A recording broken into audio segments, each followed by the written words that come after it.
All right, we're live on the live stream. Okay, can you hear me through the live stream? Okay. Hello, hello. Testing. All right. Okay, so our next session is going to be all about odor mitigation services. Okay, as you can see, there's 4 different services that we're going to talk about. We're going to start with the vapor treatment services, which are very popular, but I feel that sometimes people want to rely upon vapor treatment services instead of looking at all of the other areas where odor is a problem. And so when they have a failure in an odor treatment, a lot of times it has nothing to do with the product that was being used.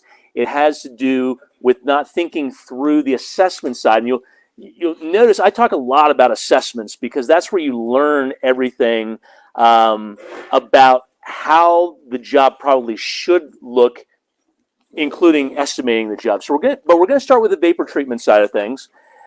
Then we're going to get into embedded organic odors in subflooring and concrete slabs.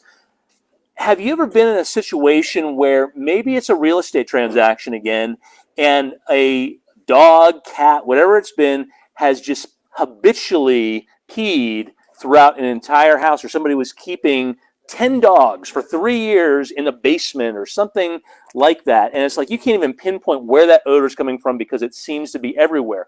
We dealt with a situation of infestations. Birds down at Emory State University in the clock tower had infested that.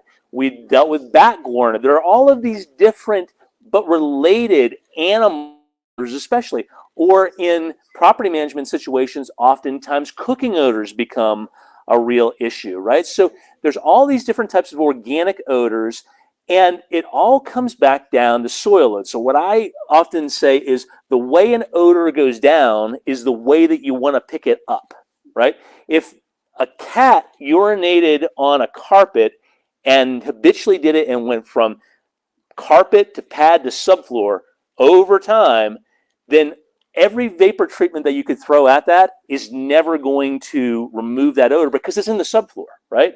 Or in the concrete. If you had a fuel oil spill, you wouldn't want to do a vapor treatment. It may help with the surfaces surrounding that, the subflooring and that sort of thing above you, but that floor is still emanating fuel oil from within the concrete or within the slab. Does that make some sense? So the way the odor goes down is the way you want to pick it up or clean it up. So we're going to talk about that.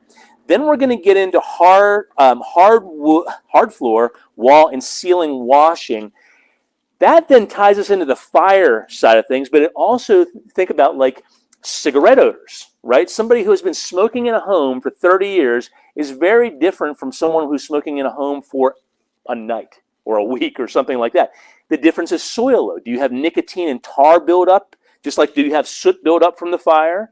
Or are we just dealing with a straight up odor situation because maybe it was short term? Maybe we didn't have enough pressure build up within that fire for it to create an embedded situation or a high soot situation or something like that, okay? And then we're going to go from that into soil treatments.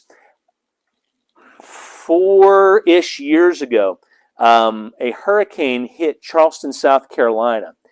And it was the first time I ever heard this in my life, but pluff mud is what they call it, just infiltrated all the crawl spaces down there. And it's a combination of seawater, sewage, and then basically sewage backups and things of that nature, but like direct sewage just getting into crawl spaces and just creating a decon mess, okay? And at that point in time, it was a test. We thought, can we actually soil treat so that they don't have to pull all the soil out and remediate that way? And the answer became yes, and we learned how to do it after that hurricane. So that's gonna be the last one that we touch on today. And with that one, I've been extensive in our instructions. So you're going to notice that it's about 1.5 pages of instructions because I want to take you through the math of it as well, so you really get that understanding of parts per million and how it correlates with liters/quarts. Okay, so let's start with our vapor treatment. And when it comes to vapor treatments, we're going to talk about this in two ways or in two sizes.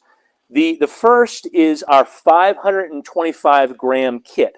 That kit is good for something maybe down to 750 square feet and up to about 1,500 square feet based upon how strong the odor is, okay? So when we're talking about strong odors like heavy cigarette smoke, urine odors, things of that nature, we're talking about going after that in a vapor treatment with 4 parts per million per cubic foot, okay?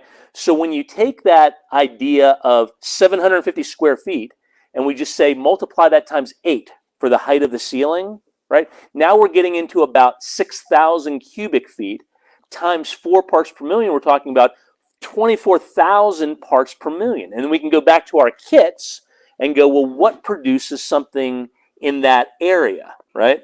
And so that's where our 525 gram kit fits in. Now, you start going to a 2,500, 3,000 square foot home or greater, and now we get into our 2,100 gram kit, because that will give you one kit to kind of rule that territory. We used to have to do it in multiple kit forms. Now we can just make one, distribute that concentrate equally and treat a home with a vapor treatment that's that large. Yes, sir. With the 2,100 square foot home, what time frame are you? Does that increase or decrease like an 8-hour or 12-hour dissipation rate? Okay, so the question is, just for the live stream, when you're dealing with a larger kit, the 2,100 gram kit, does that increase the amount of dwell time, let's say, before you can bring fresh air back into that space and test out of that space, right? The answer is no, because what we're going to do is we're going to make that kit in concentrate form, and then we're going to distribute that amongst multiple batches, okay? Yeah, so your initial batch will be larger, but your cost is lower by going with a larger kit, and then you just distribute that amongst, in a 3,000 square foot house. Let's say it's 1,500 and 1,500 up and down. We might distribute that into 4 buckets, right? So we've got smaller batches, and you can aerate in the same amount of time or less, okay? And by the end of this, yes, we're going to talk about the generators as well. So don't worry, that I'm going to bring everybody up to speed on that. Okay.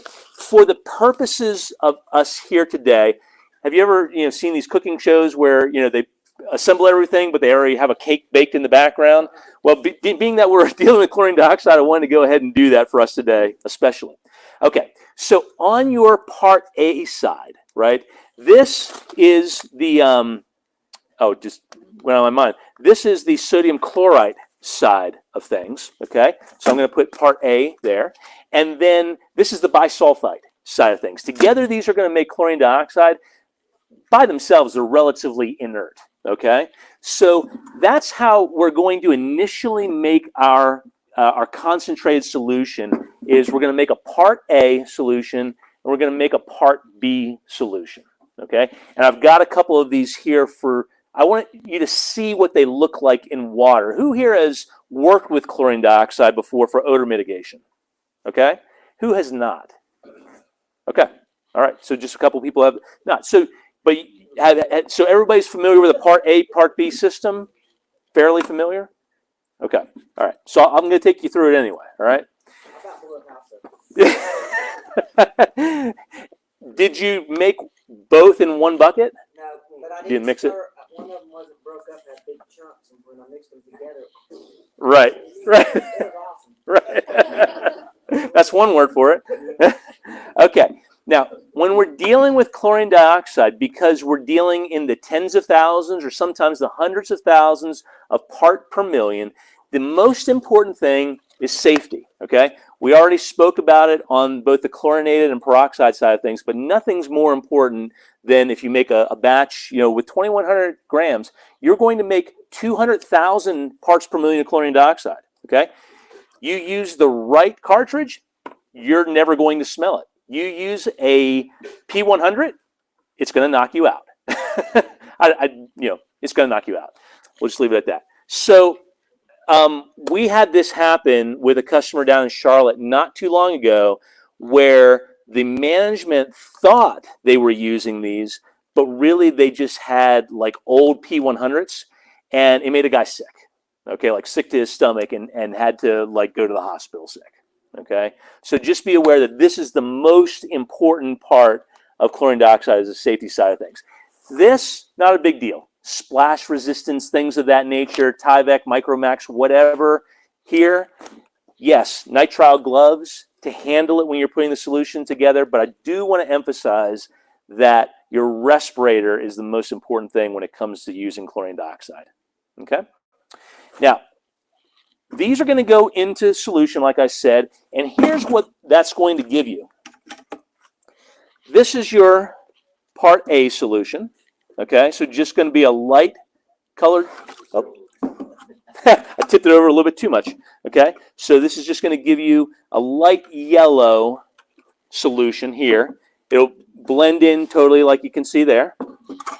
And then this is going to be your B solution. Okay, just a white milky solution, if you will. All right, but like Keith had mentioned, it's really important to mix this, especially your part B. Part A is just going to go right in, no problem at all, okay? And no big deal. But part B will form little chunks, if you will, okay? And what you want to do is you just want to take 2 to 3 minutes to stir it in. That's all it takes, is just 2 to 3 minutes. And then you're not going to have a problem. So once we do that, so I'm not going to even pour these, even though I did it, last night. Once we do that, then the two of those together are going to form just this very bright, almost orange solution. And that's where you get your chlorine dioxide from. Okay, so it's literally just a chemical reaction. All right. Now, when we do our 525 gram kit, we're using a gallon of water over on your part A, a gallon of water in your part B, and that's giving us 2 gallons to work with, which is exactly what I have here. Now, we can do a small apartment, 750 square feet. We could do a small apartment with this. We could do a small home with 2 of these, so on and so forth. But there's going to be a point once you get into that 2,500 square foot range, maybe 2,200 square foot range, that going to, I don't have them out here right now, but going to the 2,100 gram kit, where you've got 1,000 of part A and 1,100 of part B, that's going to be the more economical way to go about it. Okay, so packaging is the most expensive part of every product, typically per ounce. So you'll notice that as you go from 1 gram to 4 gram to 20 grams, so on and so forth, your cost per gallon continues to go down. Okay, so this is what you should expect. And when I did this last night, there was absolutely no, other than it forming chlorine dioxide, there was absolutely no reaction.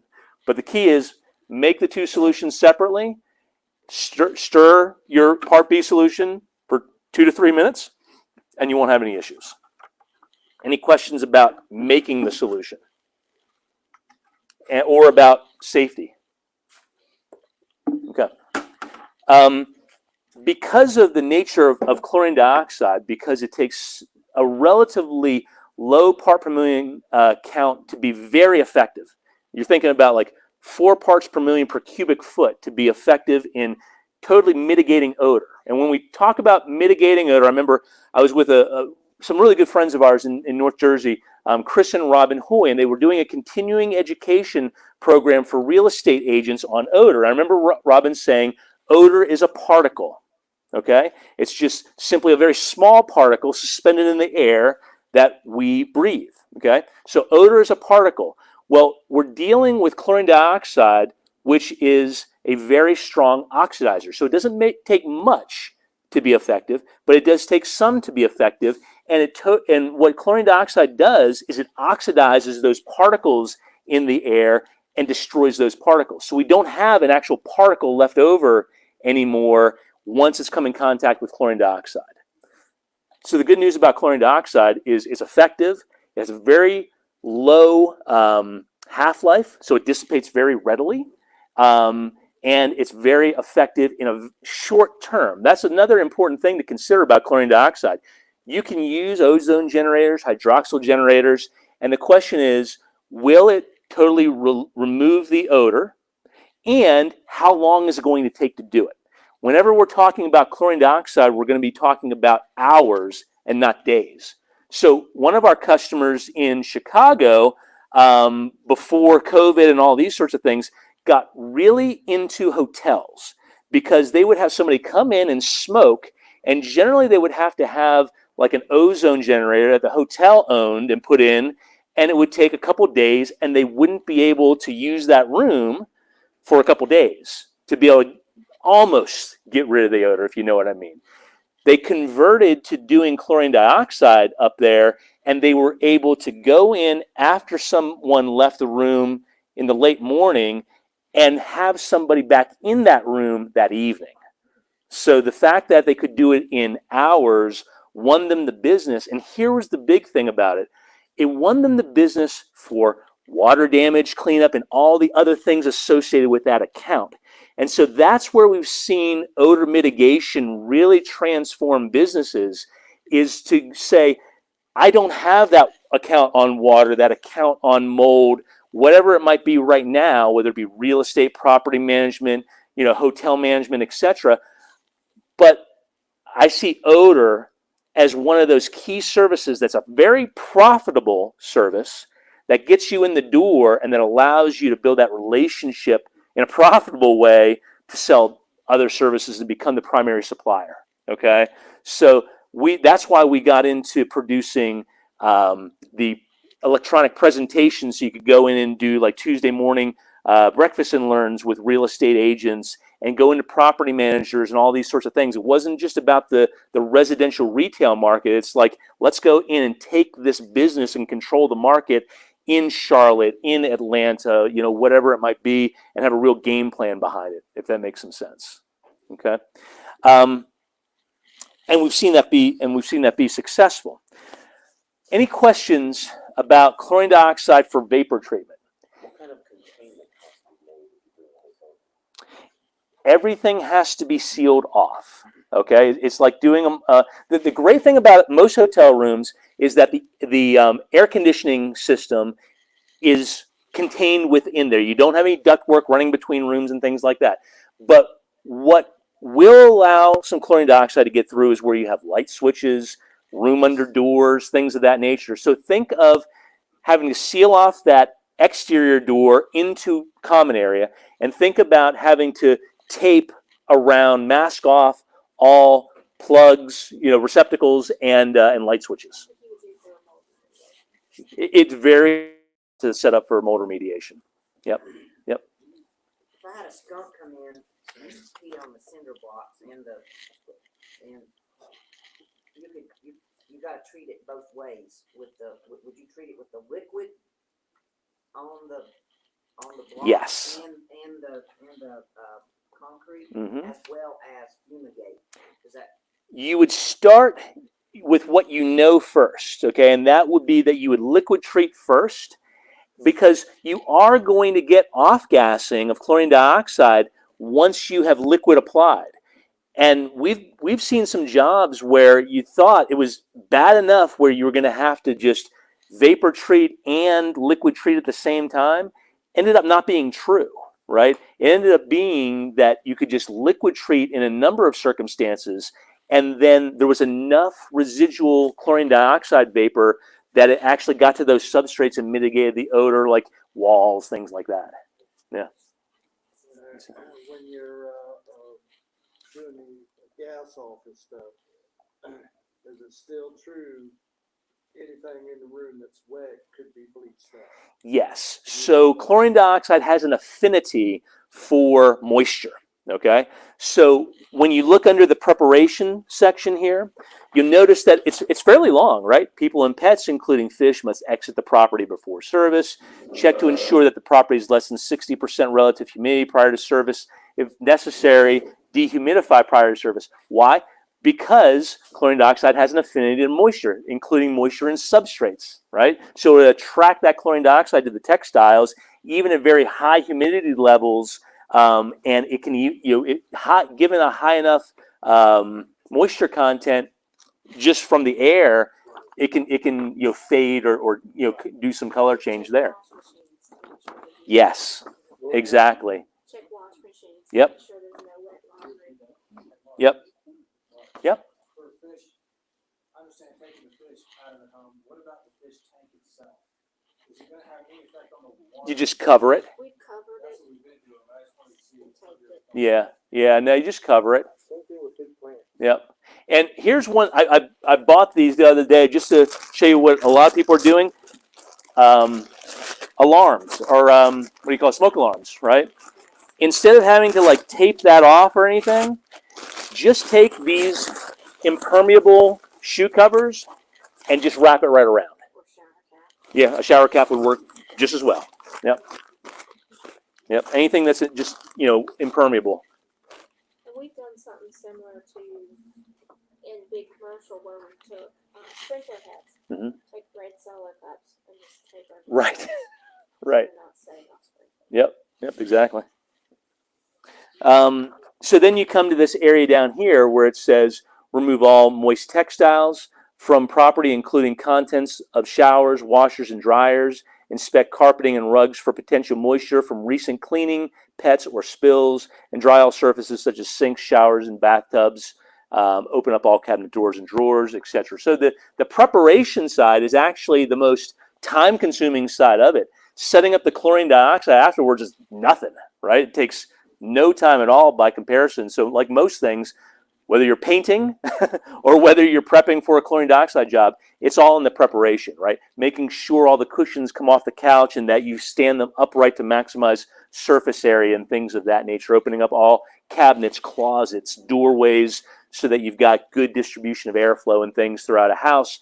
Turning on the HVAC system, just the fan, so that you get that distribution current going through the house and can actually pull that chlorine dioxide through your trunk line to mitigate odor while you're doing the rest of the house, right? Okay. You could actually do that and you have people with the dirty socks syndrome on the HVAC. Mm-hmm. Yep. Yep. It's an organic odor. That's the only stipulation, is that it will mitigate organic odors because it's an oxidizer. Okay. So if we just step through this very quickly, then we've already kind of reviewed this together. But the first thing that you're going to want to make sure is that your aerators. Does everybody know why we pump air into chlorine dioxide liquid?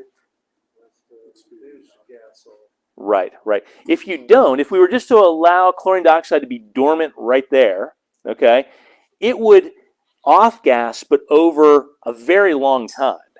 Because remember, it could stay in solution, not atmospherically, but if we had it in a bottle, it's good for 30 days, right? So it's going to stay in water. We've got to aerate that gas out of the water using some sort of aeration. Now, we, as you know, have a patent-pending generator that looks like a dehumidifier for the restoration side of things on wheels and things of that nature coming to fruition right now. The only reason it's not here today, the only reason it wasn't here 3 months ago, is that the shell, the case of it, we're in line for production right now, but like everybody, supply chain issues are affecting the production of this unit, because whereas we're in line for hundreds of units, other people on the poly side of things are producing millions of units of something else, right? So we're just in line right now, and we should have the production in January and the first units in January. So that's how it's looking right now. That will take us from having to aerate, a gallon to 2 gallon solutions at a time and strategically placing them throughout a property.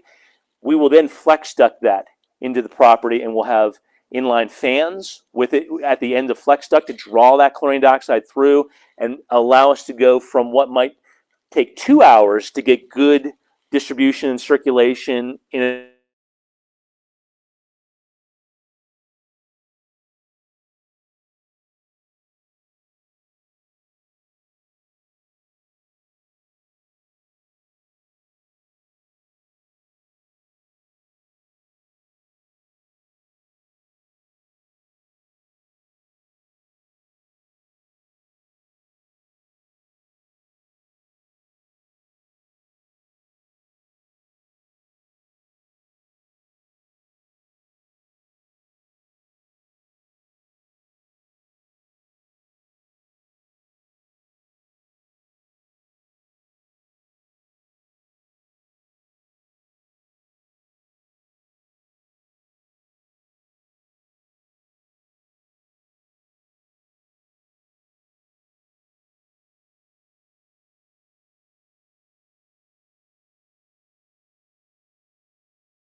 mean, we generally would have a guy go and set up in the morning, go work all day at a job site, and at the end of the day, come back and break it down.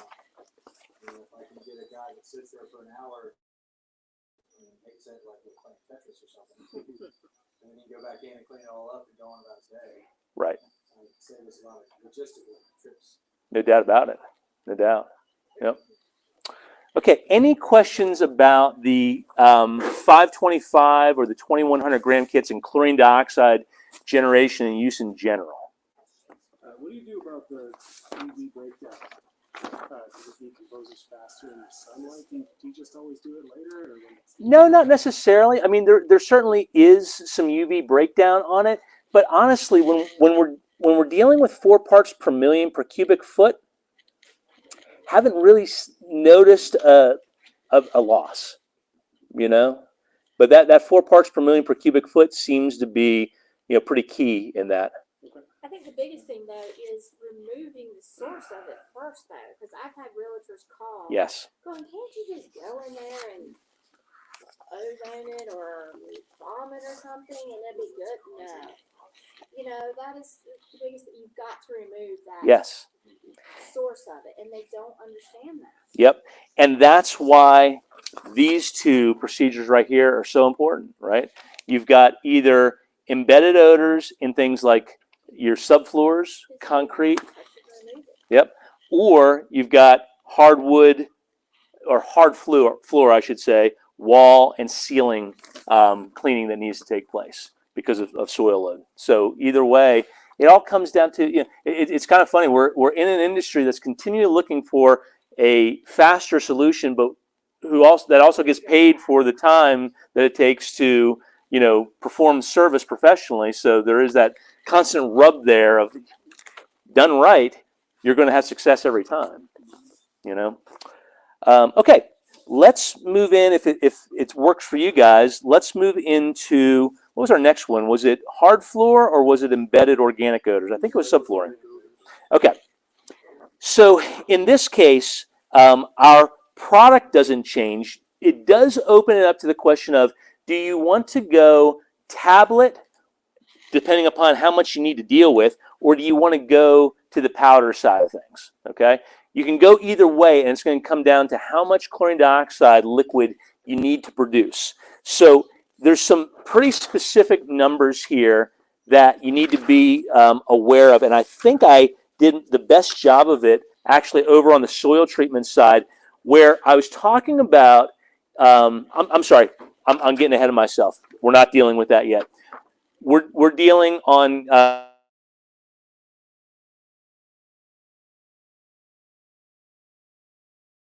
in this case, if we start with the tablet side of things and we dilute just as we did for this solution here, this is going to be the base solution, 400 parts per million, or our virucidal disinfectant solution for odor mitigation on those hard surfaces. The difference for this becomes, do you need a significant cleaning agent in there to lift and suspend the soil load from the surface? And if that's the case, then your answer is grease gobbler. Okay, funny name. This grease gobbler, with as corny a name as it has, and we've thought about replacing it, but it's too popular to change it now, type of thing. It was originally formulated as a flight deck cleaner for the U.S. Navy when they needed a safe water-based product, but they needed to be able to strip everything off of those runways down to rubber, right? And then, you know, dilutions and things of that nature would give you, you know, different ways to clean different surfaces, all the way down to making it into a glass cleaner. So in this application, 4 to 8 ounces of grease gobbler into every gallon of prepared chlorine dioxide solution at 400 parts per million will give you all the muscle that you need to cut through, gosh, it doesn't really matter what it is on the surface. You could have a fuel oil spill. Yeah. Yeah, it's a fantastic cleaner. Most people are really surprised how well it works. So from fire damage side of things, for fire restoration and soot removal, we've had jobs that soot was standing on surfaces for 2 years. And I don't know if you've ever seen a job where soot was standing on a property walls for 2 years, like cinder block walls, but it's not really easy to remove. But if you go after that with a 50% cut of grease gobbler, it'll remove all of that staining and soot all at the same time from that cinder block standing that long. So it's been a very popular product in fire restoration. But for our purposes here of wall washing, just 4 to 8 ounces per gallon is going to give us everything that we need to clean those walls. And so, I'm sorry? PPE does not change. It just remains with your goggles or glasses, your nitrile gloves, and some form of splash-resistant coverall. Okay? Now, that's what takes us into the Primera system. Is anybody familiar with Primera? No? Okay. Think of Primera as a big Swiffer, but a lot more efficient, because I don't know about y'all, but when my wife has, I should bring this home. My wife, has that Swiffer system, and you got to take that, microfiber, and you got to tuck it in. And I always get my fingers pinched in it. But with Primera, you've got two possibilities. One is a sponge that looks like this. Okay. I'm just going to put this right here. And the other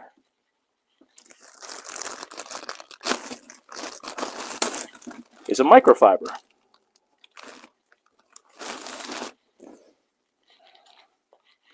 Now, I don't know how many more I could do in a minute, but it's pretty easy to just put that down. Let me see where extend this for whatever I need, and to begin going to work immediately, right? Builders and everything like to use these. So if I need to go from a microfiber over to a sponge, then it's as easy as just tapping it to the surface of the sponge or microfiber, okay? So the way that this is used is, let's say that, I'm just going to move this aside for a second. And I'm going to pull out my, what's called an autoclavable bucket, okay? And for that bucket, I'm going to want to have a clear water solution. Fortunately, I have one prepared.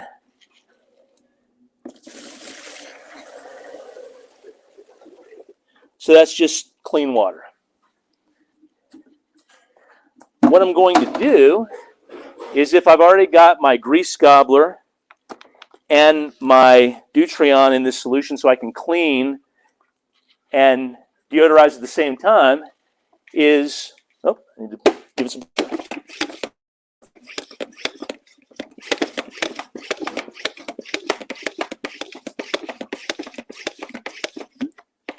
All right, I'm going to mist the surfaces.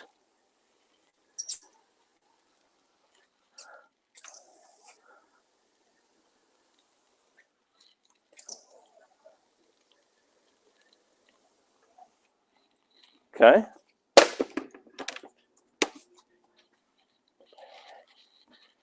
Once that's removed, brought soil load to the surface, I'm going to pull it off the surface.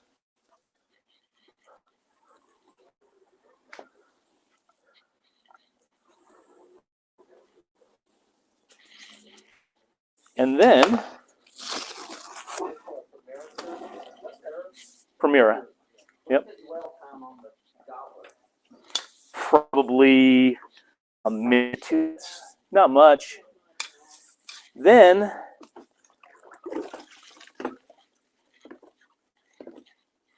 there's a little ringer right in here. I can go right back with clear water.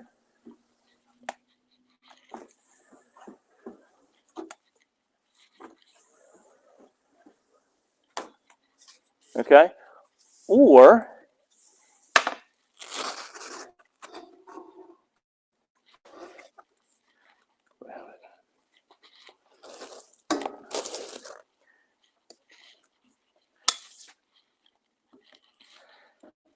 I could dry it as well.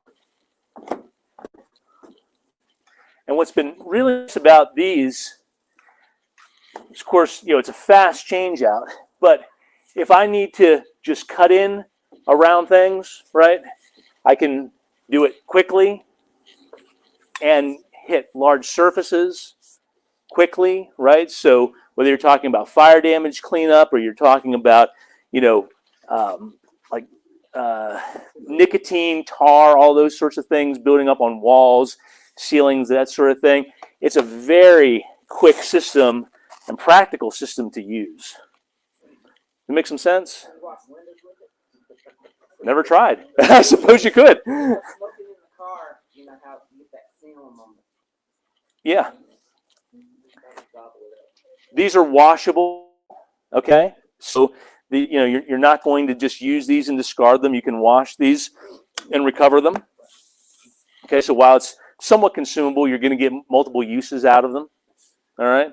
So simple system, simple concept, but highly efficient with the size of this and everything else for all those sorts of jobs. And so this is the difference between a successful job where you're removing that soil load from those surfaces versus just doing a vapor treatment and going, why didn't it work, right? And so I wanted to make sure we talked about this system today, as well as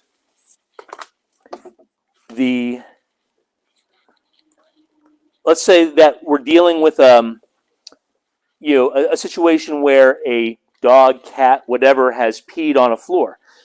What you're going to notice, and maybe for those of you who have used this before, is that when you are applying liquid chlorine dioxide to a surface where there's been urine and things, that moisture is going to help wick up that urine, okay? And what you'll see is that, let's say that, in this little area here, the urine was over in this area. You're going to actually see that begin to puddle, and you'll see that color begin to develop right within that chlorine dioxide. And as that surfaces, what you actually want to do is just use a wet vac and suck that away, and then just spot reapply to that place another time. And if it wicks up more, suck it up with that wet vac and reapply again. And what you want to get to is to a point where it's just like running clear, and then give it one final application and then just let it dry. Okay, that's all you have to do to really get those deeply embedded odors in your concrete or your subfloors. They're very similar. Stable chlorine dioxide? It is. Yep. Can you repeat that question? He asked if it's stable chlorine dioxide. Oh, and the answer is yes. Okay, does that make some sense in dealing with walls and those sorts of things versus dealing with like subfloors, concrete, that sort of thing? Okay. Now, again, on those concrete floors, if we had a fuel oil spill, we'd want to get up that fuel oil at the same time we're mitigating the odor. So that addition of grease gobbler to pull up that that fuel oil is going to help you get that out of the concrete as you're mitigating the odor that comes out of fuel oil spills. Okay. So would any of that help, like, say, like in a garage that's had like fuel, oil, chemicals all spilled on it for years? Oh, absolutely. Yeah, yeah. You're probably going to want to go in, and it may be just like some, a situation where a cat or a dog has peed on it for years and years, and really allow that to come to the surface, wet vac it from the surface, reapply. Just keep letting that, come up to the surface. And you can figure that out just like in a mold remediation scenario by just doing a small area like this and seeing how it responds. And that's the neutron with the grease gobbler? Mm-hmm. Yep. You say that, but you would also use that in conjunction with the organic vapor? With Vapor? Oh, in a situation of a substrate, I always go after it with the liquid first, because you are going to generate chlorine dioxide off of that liquid, and then that is probably going to give you, in most cases, enough treatment of the airspace surrounding it to mitigate that odor. Yeah, you're probably not going to need a vapor follow-up. You may, but you want to assess it after, once you've gotten it out of the substrate first. Yes, sir. After I've bubbled up everything overnight, Mhm. a lot of times I'll just leave it and let it, it's usually new construction and animals got in there or something. Yep. Can I, then there's liquid left over. Mhm. Can I use that liquid or is it already bubbled out altogether? Yeah, all that you're going to have left over, and I'll show you what this looks like because it has this way of attracting itself to wood, is you're going to end up with salt. Okay? So once your chlorine dioxide is used up, you've basically got a bucket full of salt water, which can just go right into the municipal system. Yep. Even septic, not septic tank. I wouldn't in a septic. That's why, even in these instructions, I specify municipal. Yes, sir. Grass plants, like if I put this out and it gets on grass, whatnot, is gonna have Yes. So because grass doesn't like salt, right? It gets into the root system and will absorb that. It'll kill the grass. So I wouldn't put it like in the shrubs surrounding a house. If you have an area out back that's just like weeds and woods, no problem. But yeah, I wouldn't be. salt with the actual chlorine dioxide and grease gobbler. Is it gonna have a negative impact? No, so grease gobbler is actually a 28-day biodecomposition. Okay, so there's no issues with that if that goes into municipalities or anything of that nature. Quite honestly, that could go into a septic system, no issues at all. But I wouldn't put salt into a septic system. Yeah. Yep. But yeah, both are readily biodegradable. That's what I was looking for. Any more questions about either of those two, either the liquid treat for, floors and those types of substrates, or walls, ceilings, that sort of thing? Bloodborne pathogen, body decomposition, crime scene killing, that sort of thing. That's where I'm going over to the side of oxypar, hydrogen peroxide cleaner for anything like that on the cleanup side would be my starting point. And then I would bring the Deuterion into that for my antimicrobial. Yep. So, oftentimes it's okay, what's the soil load? What's the substrate we're working on? Those are the first two questions. You pair your cleaner, if you will, with that, and then you bring your antimicrobial alongside it. Or your disinfectant, yeah. Okay. Any more questions about that? All right, let's move into the soil side of things. So I was describing earlier what we ran into in Charleston, South Carolina.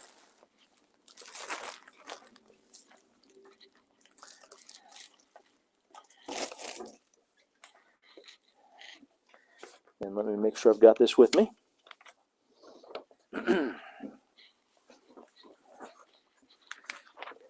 So I thought what I would do, I couldn't find anything bigger than this because they were sold out. But I thought that this might give us kind of a bird's eye view of what we did to figure this out. Where's my, got a spade sitting around here someplace. There it is. So again, this began as theory 4 years ago with Advanaclean down there in Charleston. We did a whole thing on this. And the theory was we could find a distinct line in the soil by doing what we called cutaways, okay? So what we would do is go into the crawl space and just cut away areas to see where that distinct line between the contaminated soil and non-contaminated soil existed. So we would cut away, however many inches until we got to that distinct line, and then we knew how far we would need to saturate into that soil in order to reach all of that primarily anaerobic bacteria, right? So have you ever been in a situation where you have like a vapor barrier, for example, in a crawl space? It smells like cat urine. Okay, that's anaerobic bacteria growing underneath. Anaerobic meaning that it does not need oxygen to survive, right? It can grow underneath that vapor barrier. And so this is how we eliminate everything from that on over to, pluff mud and things of that nature. So with the anaerobic bacteria, that tends to sit fairly high on the surface, whereas if it's a flood situation, it goes much deeper. When we were dealing with it down in Charleston, it was 3 to 4 inches deep, we found. So what we did is we did that cutaway, and then we had something. At first, we were trying to go at it with pump sprayers. It wasn't enough. We didn't have this pump sprayer then. But even this, I don't think would be enough to saturate the ground to the point where it would make sense labor-wise, okay? So what we found we needed to do was figure out how far a gallon would go in that space to get down that 3 or 4 inches. And so literally we would just take we took a gallon of solution, of chlorine dioxide solution, at 1,200 parts per million. Let me pump this up. Okay, so remember, 1,200 parts per million means per quart. So we were dealing with nearly 5,000 parts per million per gallon. Okay, which is like I think that's like a 20-gram tab, I want to say. So for every gallon, we would figure out how much we would need to saturate. So all that it became was an initial test. And so it would be like, okay, we're going to saturate all this ground. And again, I wish that I now had my BTM sprayer doing this, because there's no way I'm going to get to that saturation level. This is where I would go from, let's say, a 0.1 or a 0.2 tip to maybe a 1 gallon per minute tip or something like that. In other words, the higher the output, the faster the service at that point in time, because we're looking to saturate that it's not even a substrate, that soil, as quickly as possible. And then we would do another cutaway once we discovered that we were down to that 3 to 4 inch depth, and then that became our benchmark. So if we found I think in my example that I use, a gallon could treat 40 square feet for that 1 gallon, then that became our standard.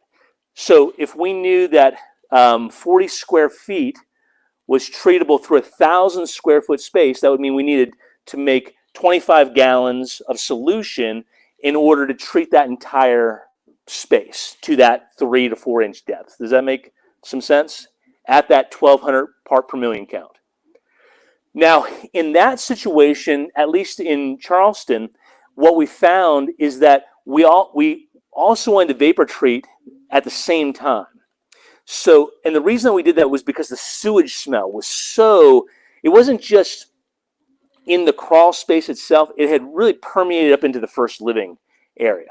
So we vapor treated at the same time that we finished this treatment up, like right afterwards, we vapor treated the crawl space, came back the next morning, and other than the odor that you get from chlorine dioxide, there was zero odor left. And it was part of a real estate transaction, so it allowed that transaction to go through. I'm sorry, did you say you vapor treated the farm fixture? At the same, so we treated the soil. Did you put the gas underneath the plastic? No, it was just to be able to treat the subflooring and everything associated with that.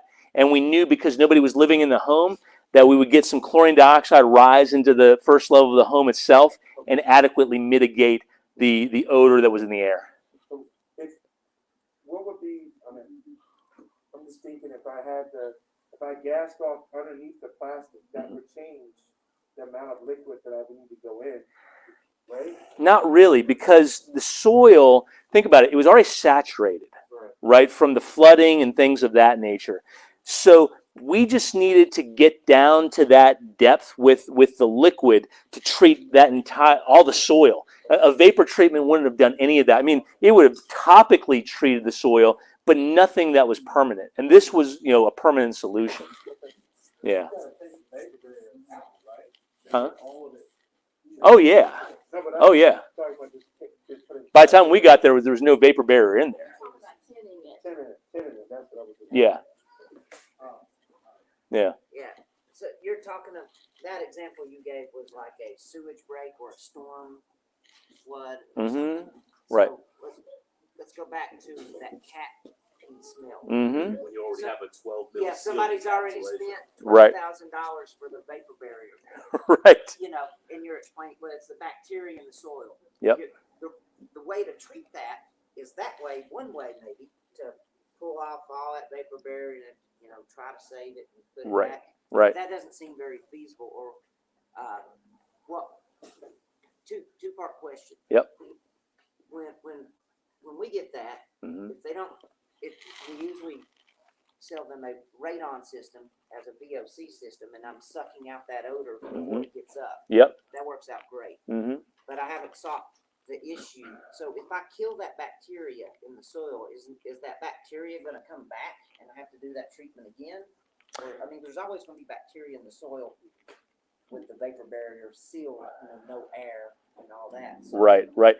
I'll be honest. I haven't been in that situation before, so I don't know how to answer that question. Right. It would have to be, tests that maybe we would run together to see, is this a long-lasting treatment in terms of years, or is this something that within months we have that problem again? I know that we can solve it, but the only way that I've ever solved it before was when somebody was pulling out something like a 6 mil vapor barrier and they were looking to replace it with a 10 mil, durable vapor barrier anyway, and it was the right time to go ahead and mitigate it. And, knock on wood, haven't heard anything about that, the reintroduction of that anaerobic bacteria after that. But if you have a sewage break under that's the house, totally different, you yeah, still Yeah. have to remove vapor barrier. Right.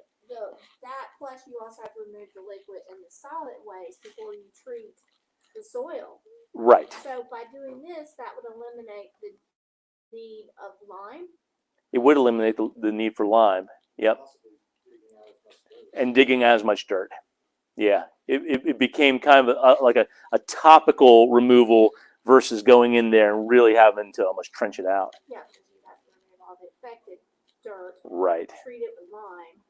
Right. Which, I mean, And it's not gonna smell as bad for the Yeah. workers too. Right. I mean, there have to be a heavy time, PPE with lime and a Right. cloth. We had a competitor here, full length cap, and they had the gas in the smell. Mm-hmm. And now with this, I'm thinking possibly it was a well done end cap. We could have maybe cut some of the vapor barrier open, put a couple of flex ducts in, and forced the vapor underneath. That's real possible because that anaerobic bacteria is really very topical, right? So all it might take is actually, in that case, a substantial, almost vapor treatment underneath that barrier to mitigate that. And get enough force to really get it pushed across the big ball. I don't know either. I would try it for somebody else. What I'd love to do is once our generators are in, take some forced air at the end of that and try it.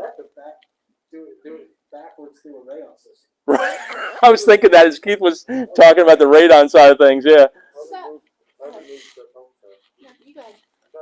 using the temping process, I've removed pet odor out of floors before. Have you really? Yes. Just giving it enough dwell time. Enough dwell time, saturating the area and temping, running the gas. Nice. So that's why I was wondering about that other process in the phosphorus. Yeah. Yeah. So It's very possible, especially if it's topical and it's not, inches deep. Then Like hardwood floor? Yeah, I did on hardwood floor. Yeah. But the one thing is that I didn't do, I had to do it, but I didn't wipe, so I didn't know that I wasn't thinking that the urine is coming and wipe it or vacuum it out or what have you. right. I was just continuing saturating it over time. So Right. I would have had a faster result. It may have been faster for you. Yeah. How long did that take you? It was over a 3-day period, Okay. 3 or 4 day period. And you were just continually reintroducing. Not like saturating, flooding it out, but just like missing it. Yeah. And then running the gas a couple of times, and I wasn't desperate, but it worked, Yeah. and they were able to sell the house, Right. and I got accolades. Right. Yeah. Nice. So when you have plastic companies, when people talk about virgin plastic not off-gassing that cat urine smell. Mm-hmm. And when they're trying to sell you the plastic, it may not be the plastic breaking down. Right. It is that bacteria Right. underneath the plastic that's there. Right. I've never seen like, hey, this brand does it and that brand Right. doesn't. It's all the same. It's all the same stuff. It's all the same manufacturer. Yeah. Right. No, I mean, legitimately, one of our suppliers years ago switched brands, Mm-hmm. and we were halfway through a job. I opened up a box, smell cat urine. Literally, No kidding. I opened it up and went, what the heck? Pulled it out. It's a slightly different shade of the other 4 boxes we've already used. Yeah. I call a guy up and he's like, yeah, they switched brands. This is what we're using now. Had another one. I cut out a big chunk of plastic from an end cap, put it in a glass jar, put it in the oven for a little while, pull it out, open up the jar, and smell cat urine.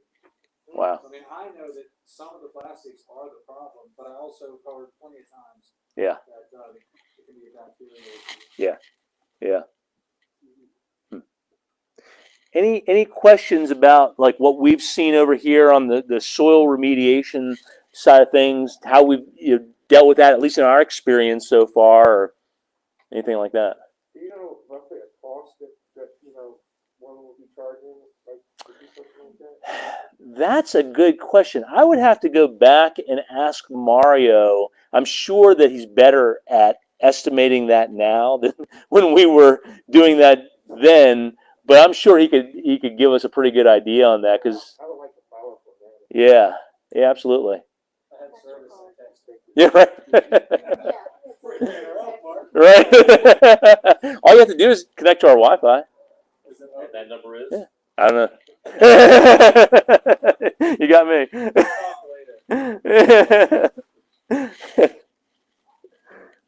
Okay. Okay, we're pretty good on time. Any questions? I know probably some of you need to, cut out of here. We're gonna. Do you have those sheets for me that we were talking about? Not all of them. Could you just give me one pair?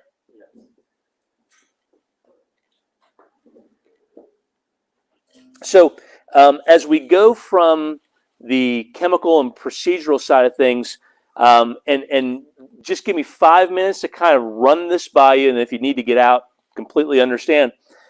So we have a customer up in Indiana that we've worked with for at least 10 years. And when we started working together, they were probably $1 million in sales. Today, they're probably 15 to 20, somewhere in that range. And this has happened with a couple of our customers. And I guess this is how we became so interested in our customer sales, was we weren't only looking at how do we take things like odor mitigation and use that as pull through business strategically and that sort of thing. It became what does the sales process need to look like so that it becomes more predictable, so it's more duplicatable, so as their team grows, they can put this process in place and assure themselves of results as they grow, and it's simple to put in place as well. So Jimmy did a lot of work on this for me. He went into customers' homes and got them to videotape his conversations that they have allowed us to use. He worked with us on documents to put all this together. So I'm not taking any credit for this other than I saw the opportunity to work together over time. We became good partners over the years in doing this. And his desire and our desire was to say, if we can help our customers improve their business by sharing this information and passing on what's been so successful for them over this period of time, then, great. We've improved your business. So we've talked about the assessment several times, and this is really primarily 2 pieces. One is what's called the interview, right? Which most of all of us, at some point or another, when we've gone in to sit down with a customer, whether it's residential or something else, we ask questions, right? We ask questions about the history of the home. their history, what they're experiencing, all those sorts of things. But as we got into this, Tucker, would you just open this door a little bit right here? I don't know if you guys can smell a little hint of chlorine dioxide, but I can smell it. But as we got into the questions, I began to notice that he used the same types of words all the time. And that kind of gets into like the nuance of things, but I found that it really worked well. And I'll give you an example of it. After he asked the question, when was the home built? How long have you lived here? How long do you plan to live here? Have you noticed cold floors or drafts? He asked the question, have you seen any mold upstairs yet? And he always, I've found, used that word yet, because the inevitability of mold moving from the crawl space into the living area and things of that nature, he wanted to plant a seed right there, and it became more effective. And then he went on to asking, when did you first notice the problem? What changes have you noticed since then? And then I noticed that they grayed out these areas for their salespeople and gave themselves like these hints so that they could extend that conversation. So the hint to that question was mold growth, musty smell, water intrusion, leaks. What about the problem concerns you? Property value, peace of mind, quality of life. So they would give their sales team these little hints so that they could take that conversation in different directions and always get to the problem, or expound upon maybe what the customer said. Then he asked, why do you want to fix the problem now? And the hint for the salesperson was, did something happen or change recently? What repairs have been attempted in the space in the past? How would you like to use the crawl space or basement, living space, storage, those kinds of ideas?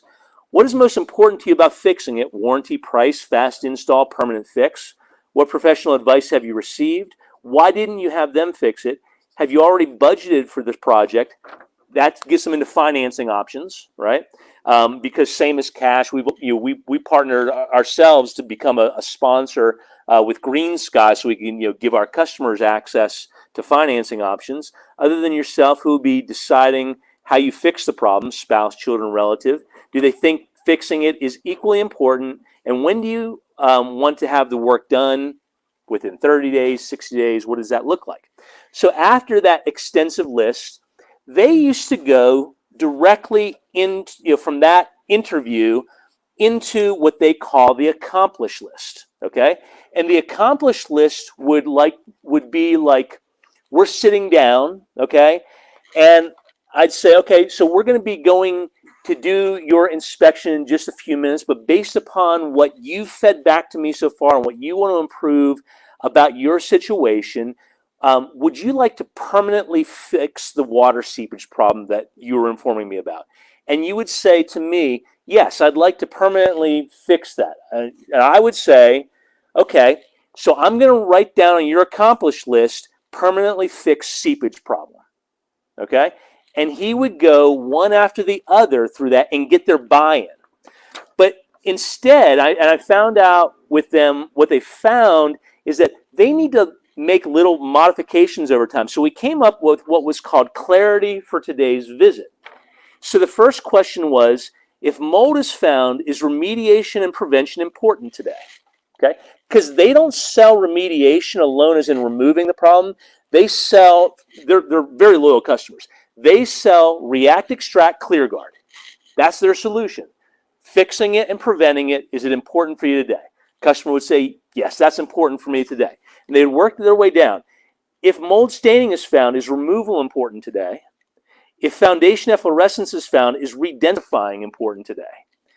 If groundwater is found and is a seepage solution important? If exterior surfaces are porous, is weatherizing to prevent damage important?